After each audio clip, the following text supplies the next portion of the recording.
No one intervened.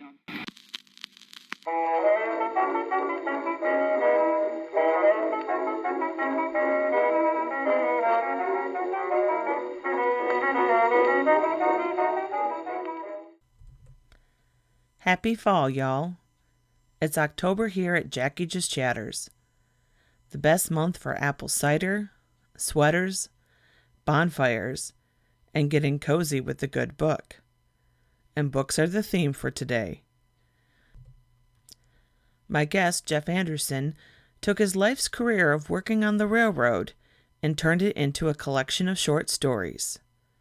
Taking time away from his paradise retirement in the American Virgin Islands, Jeff shared some of the railroad's history and parts of a couple of his book stories.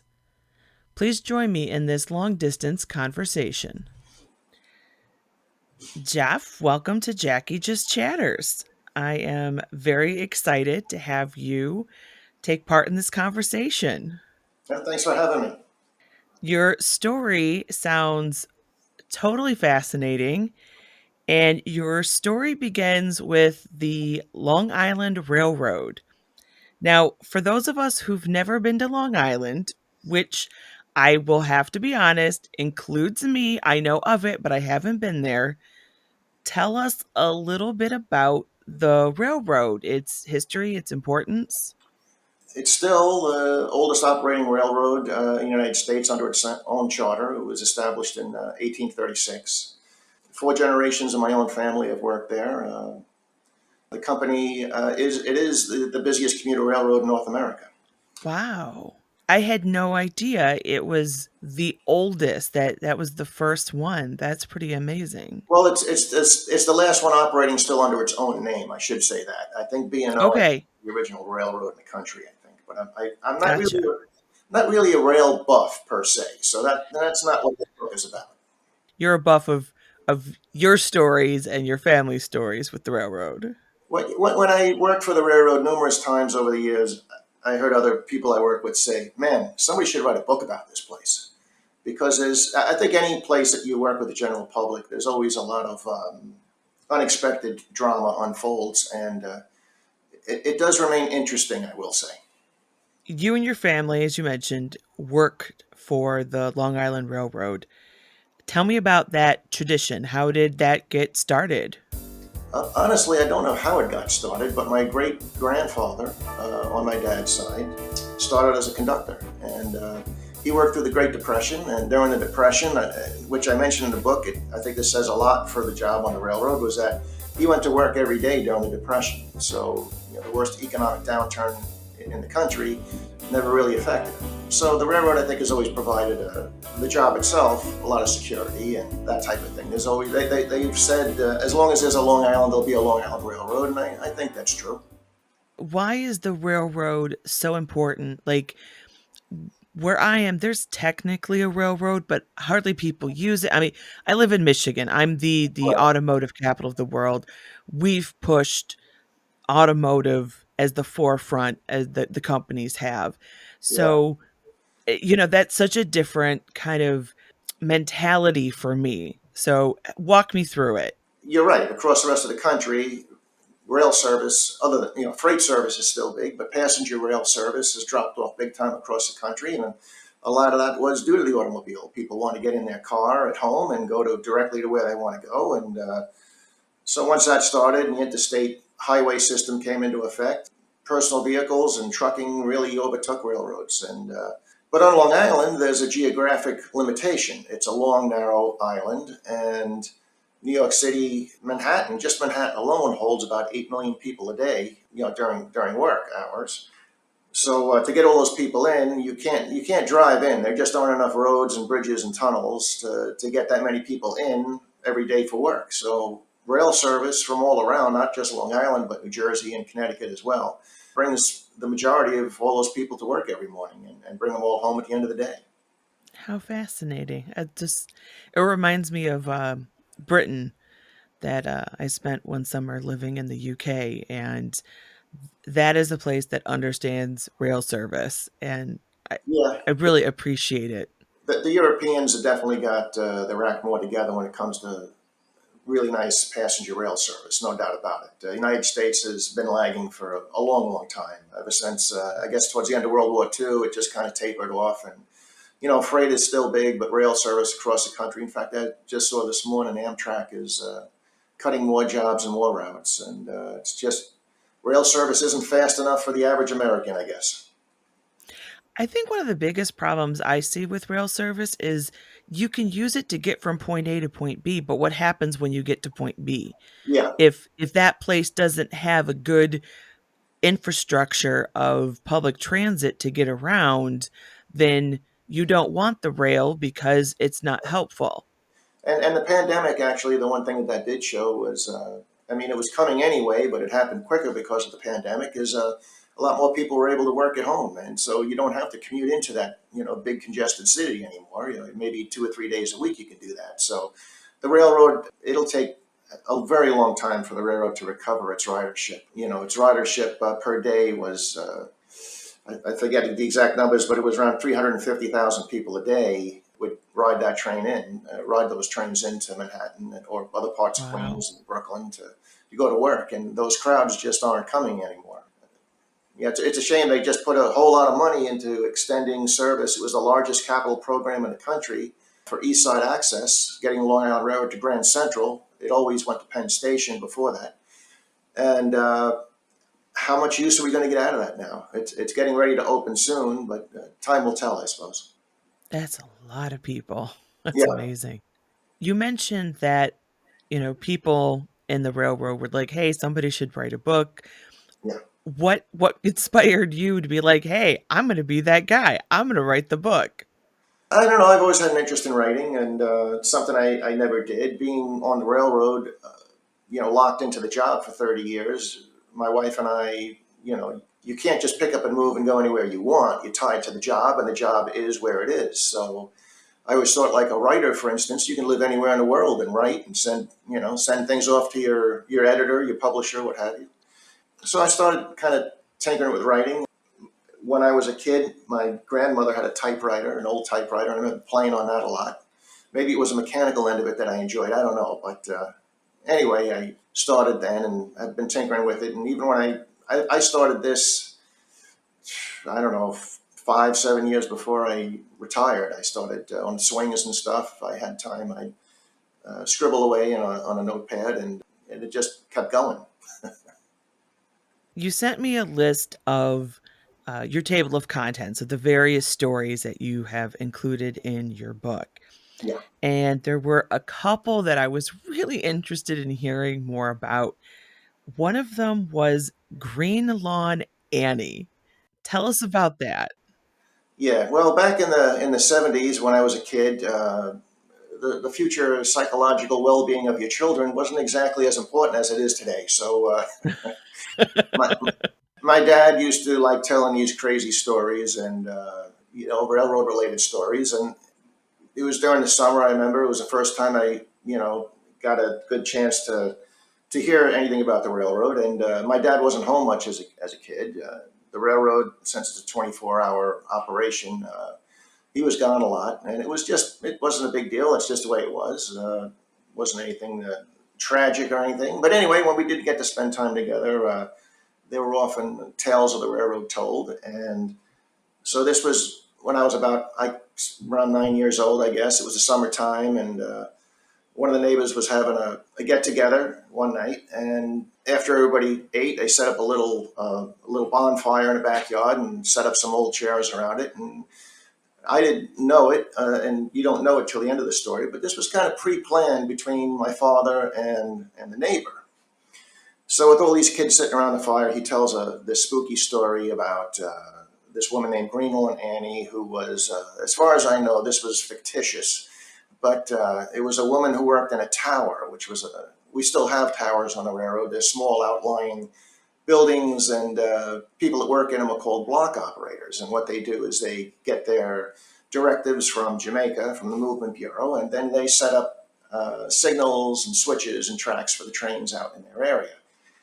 And so, as the story goes, he tells a story after being egged into telling it. He's very apprehensive. And anyway, he tells a story about how this madman broke out of an asylum and breaks into the tower around midnight and, uses an axe to chop this poor woman into 100 pieces. And, for a bunch of kids back then, that was funny back then.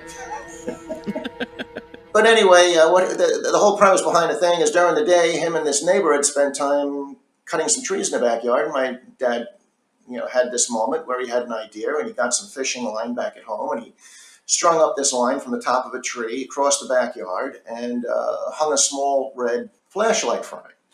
And in the story, as the story goes, the block operators used to use lanterns back then with different colored lenses, and they meant different things to an engineer approaching that area. So as my dad, when he was an engineer, he tells a story as he's approaching the location, and that tower had burned down, and many years before he even started, working for the railroad.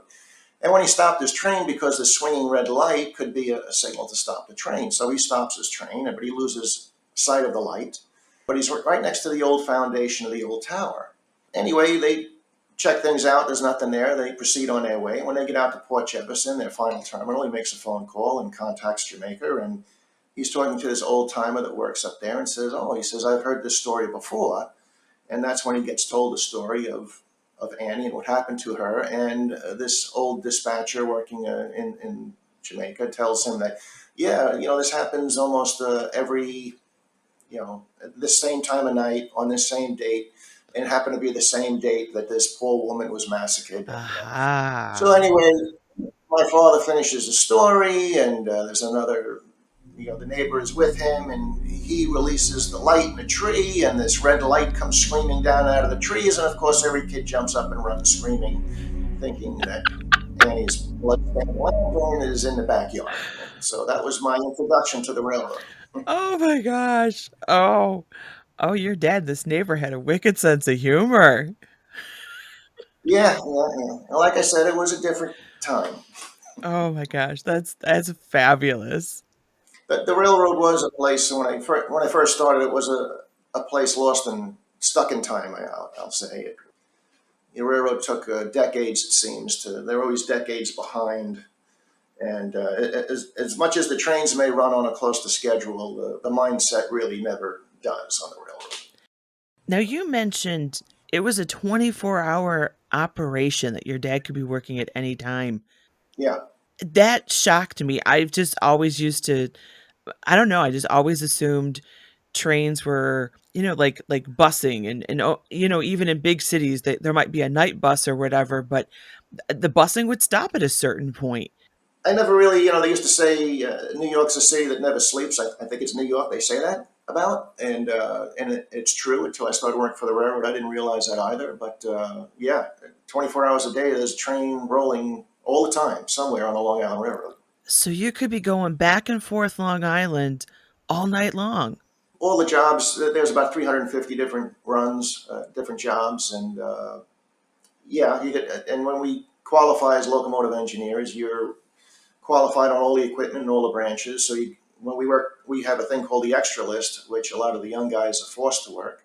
Some people work it their whole careers; they enjoy it. But the extra list basically covers other engineers who are on vacation or off sick or what have you. And so you're on call every day. And when you finish your job, whatever time you finish your job, you go on call exactly 8 hours later, and you're on call for an 8 hour period, and you're going to get a phone call to report anywhere 3 hours prior to the time you have to be there. I did that for about 6, 7 years, and like I said, a lot of people do that longer than that. So it could be tough. That sounds almost dangerous with the little amount of sleep you could be having people working on trains. There's a lot of grouchy people as a result, I guess, but yeah, but there are advantages to it. There's ways to make a little extra money working that way. Yeah, it's tough. It is rough, but you get around and you get to see everything. And as rough as it was to do, there were things that I experienced and things that I saw that I would not have been able to do otherwise. The coffee consumption. Yeah, lots of coffee.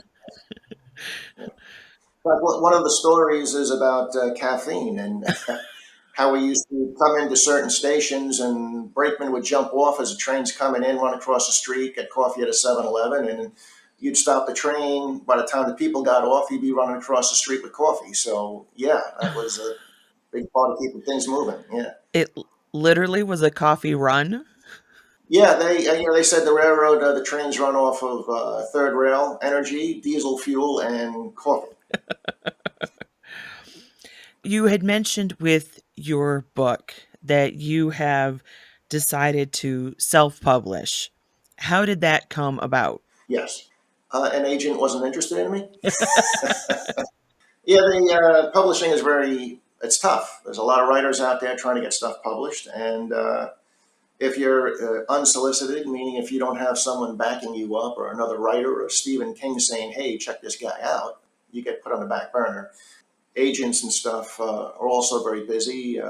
Publishing world is different than it once was. There's only really 5 major publishing houses left, so it's a challenge getting into any of them right now. You have to get an agent first. They won't even talk to you directly. And I did apply to about 20 different agents in New York. I kind of restricted myself by doing that, but it is kind of a New York story, and I was hoping I'd catch a happy commuter who might be interested in it, but that didn't happen. So I'm actually a member of the St. Croix Writer Circle here in St. Croix, and we have people who have self-published, and they've been helping me in making that process a lot easier. There's a lot of work involved with that as well. So tell me about the process. It sounds really nice that you've found kind of mentorship. What would you tell people who they're kind of in a similar situation that they're like, hey, maybe I want to go the self-publishing route. What do they need to know?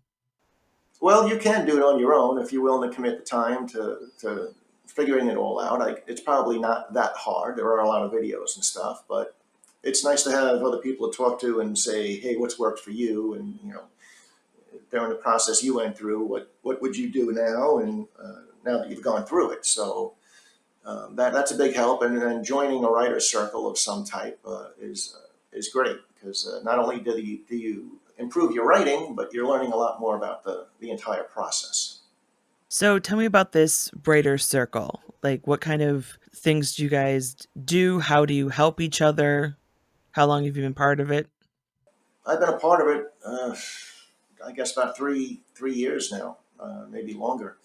Yeah, there's a local magazine comes out here once a month, and there was an article about a local woman that had written a book, and she was having a book signing at the local bookstore, which is nice. We do have a bookstore. It's a nice bookstore.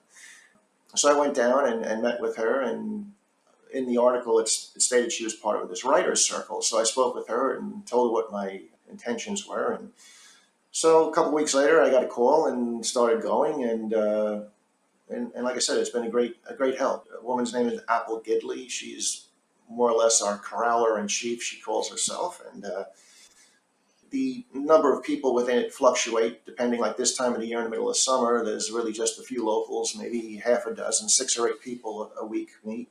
We meet every Monday at 10.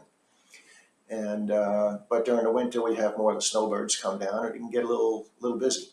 What's the one or two piece of advice that you would give a novice author? Cut.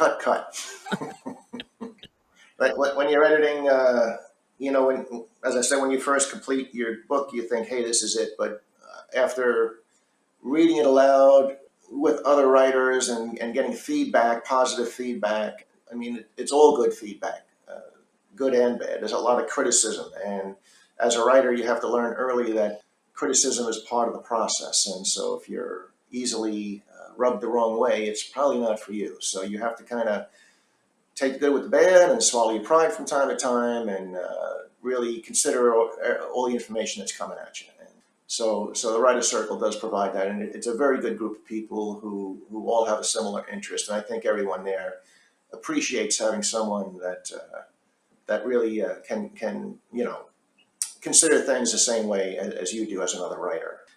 If you write without that, you're handing it off to your spouse or to friends and hoping that they will read these things and let you know what they think. And a lot of times they want to be supportive and nice, and they will tell you, "Oh, this is great," but that's not really what they think. So having honest people around you to tell you what their thoughts are is a big plus. Yeah, beta readers are extremely Yeah, helpful.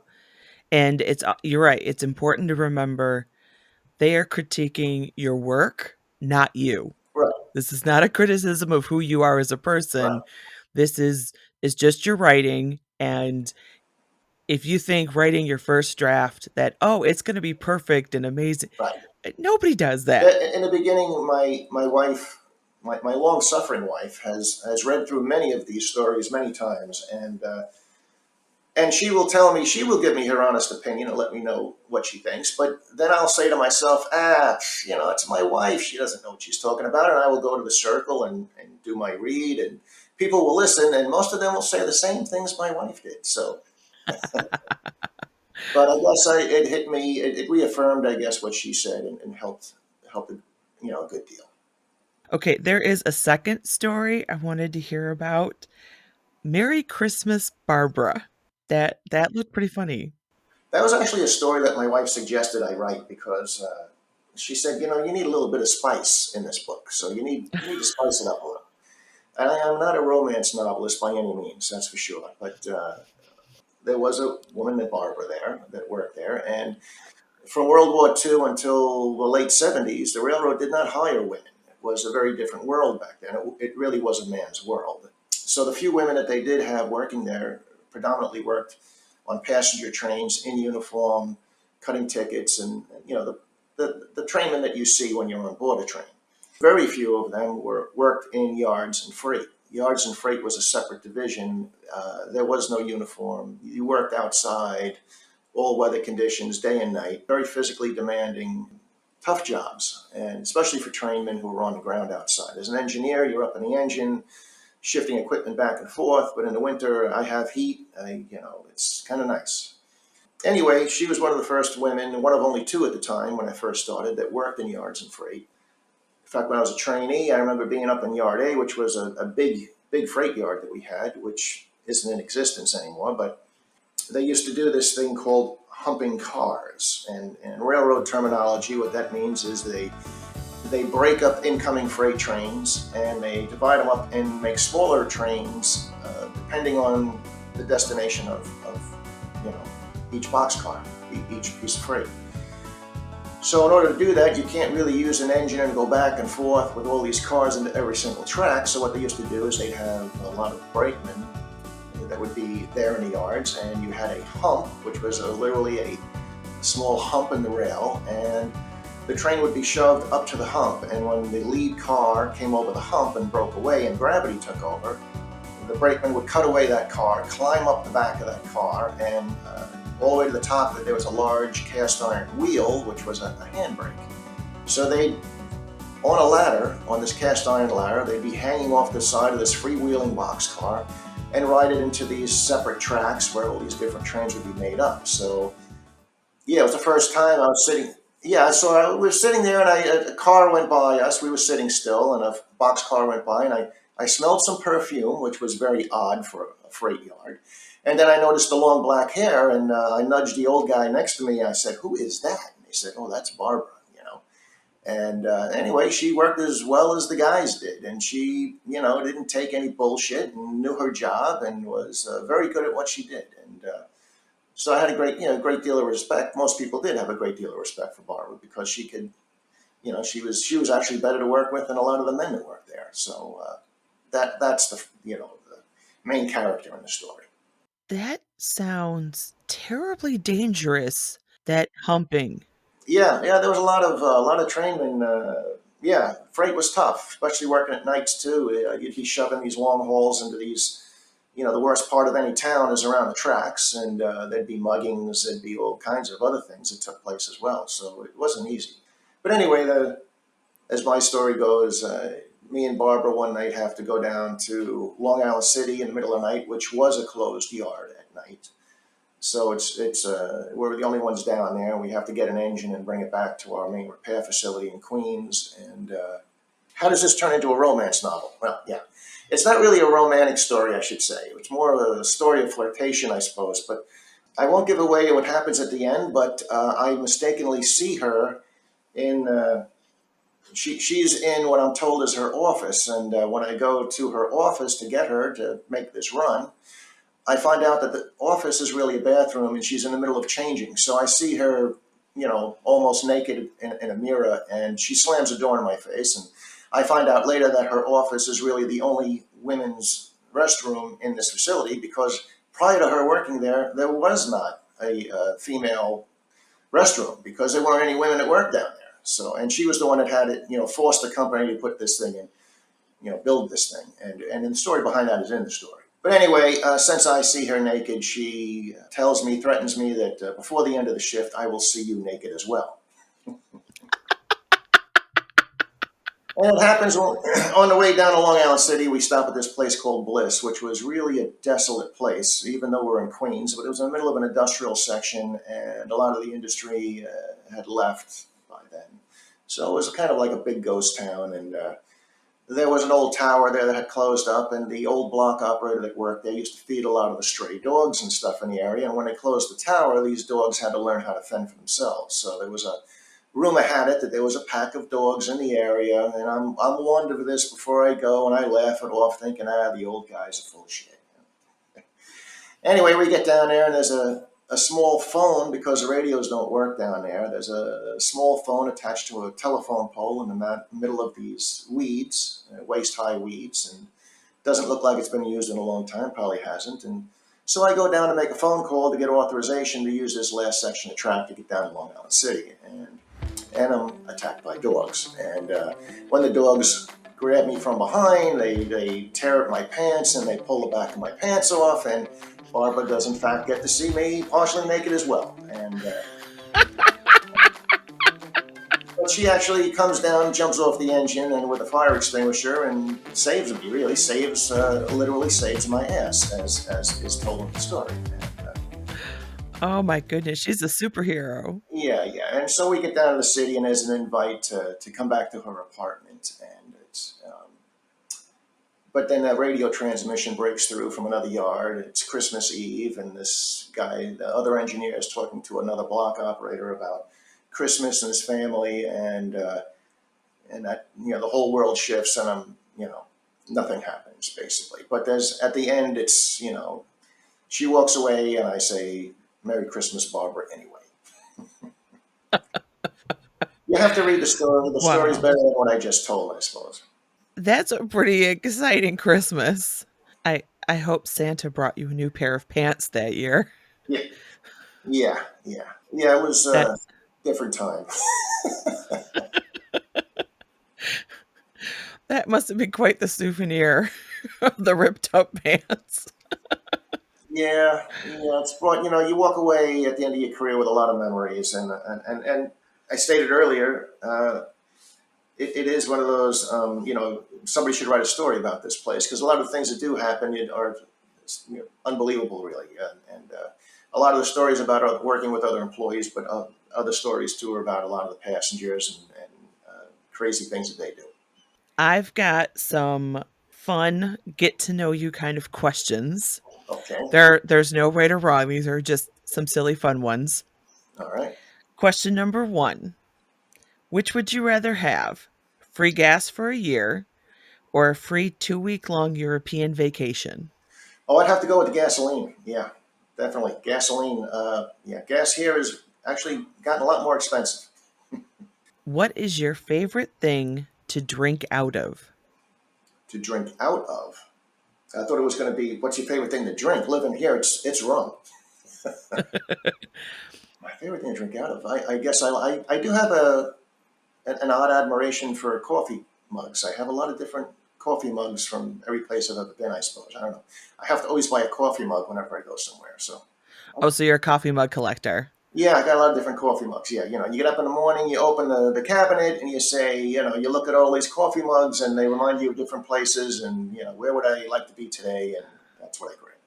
Name a musical artist, group, or album that you keep coming back to again and again. I like the Rolling Stones. I mean, they've been around forever. They've done a lot of good songs, I suppose. They Yeah, they've definitely been around for a while. I besides being a writer and working for the railroad, I was a surfer for many years. It's one of the things that brought me here to St. Croix.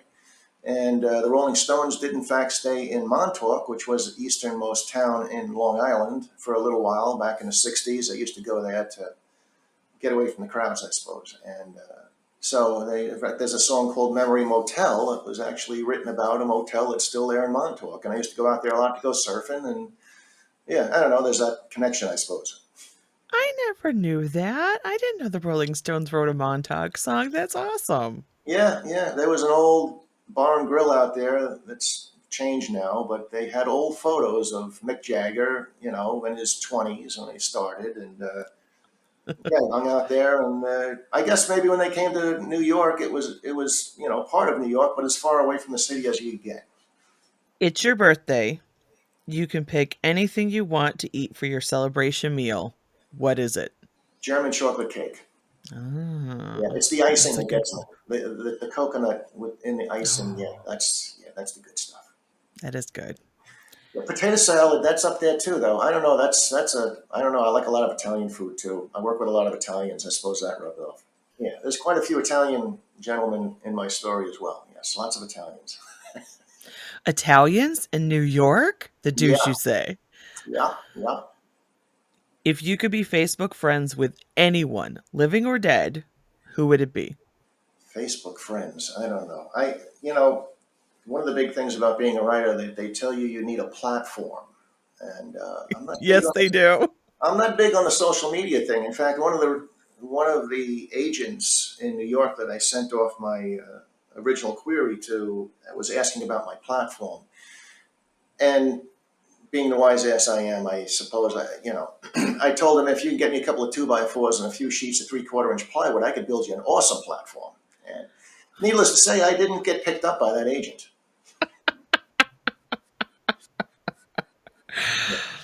Yeah, funny, but I don't know that they appreciated that. Yeah, probably not. Yeah, that didn't. They were in Brooklyn actually, and I think I had a shot at them, but yeah, that's the other thing too about looking for an agent. You're looking for an agent. They want a lot. They just don't want the manuscript. They want to know, what kind of web presence you have, what kind of social media is involved.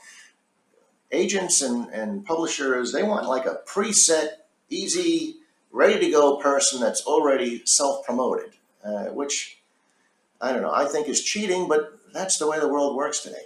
So somebody wants to find your book. What's the name of the book and where are they going to find it? As of right now, it's called 30 Years Behind the Throttle.